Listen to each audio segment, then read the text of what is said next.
Beautiful, Emma. Thank you. Tonight is also Emma's first night at here. Yeah?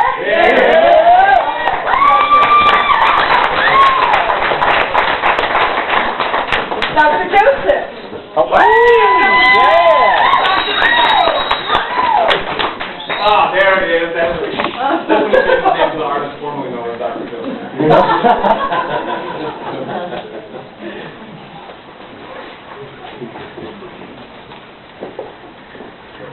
Bouncing particles through the seasons.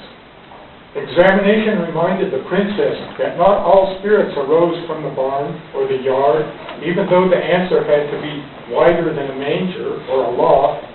The piano was obliged to show its teeth, although the costume did not impress others of the public festivities. The instrument grew thoughtful and dwelt upon a cruel lantern glowing from the prow of the ship. A party began to climb into the creatures, making them wild and cheerful. The cats wanted treats that rhymed with bats. On the dock, the crates were filled with fragments of gems for the clock. One of the heroes, after an inquiry, got the answer wrong and set off an alarming bang at just the incorrect moment. This was glowing in the eyes of the pumpkin like a candle. The prints returned from the developer and were mailed to a participant who did not totally grade the various facts into a comprehensive outlook. Some of it appeared to be scraps of paper with advertising. The weight of the seeds carved out of the center counterbalanced the mass in the holes. None of the travelers were interested in this or worried because their concerns were related more appropriately to the edge of the farm pond and the trails leading to there or from the water into the dark shadows cast over the remaining arms of the nebula. Their eloquence brought others into the group, and really, the herd was not often convulsed by feelings of prejudice. When the performers were decorated, it was like the snakes with their patterned skins. All of the designs were artificial and registered by the Institute. It was the charm that impressed the aliens, some of whom had horns like the goats and the cattle.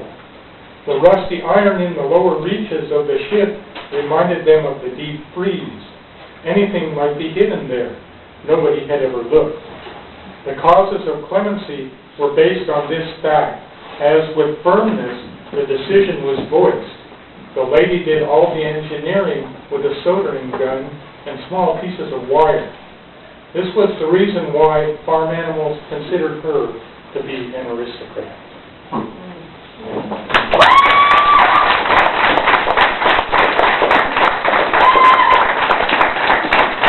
Dr. Joseph, would you remind us what the awards you just won were? I just won an award from Ebron Wine, which is a publisher, and they will self-publish your book, but they give free contests and things like that. So they gave me a really nice plaque that was third place honors, which is like cum laude, and it was like 100 third place, 20 second place, and 1 first place. All right. And recently I also won a Poet of the Year award from Betty Cummins Star Joyal in Ashland, Oregon. And so I announced that, and I'm going to put the certificate up on the internet. Frankly, Dr. Joseph claimed you as one of our own. Up next,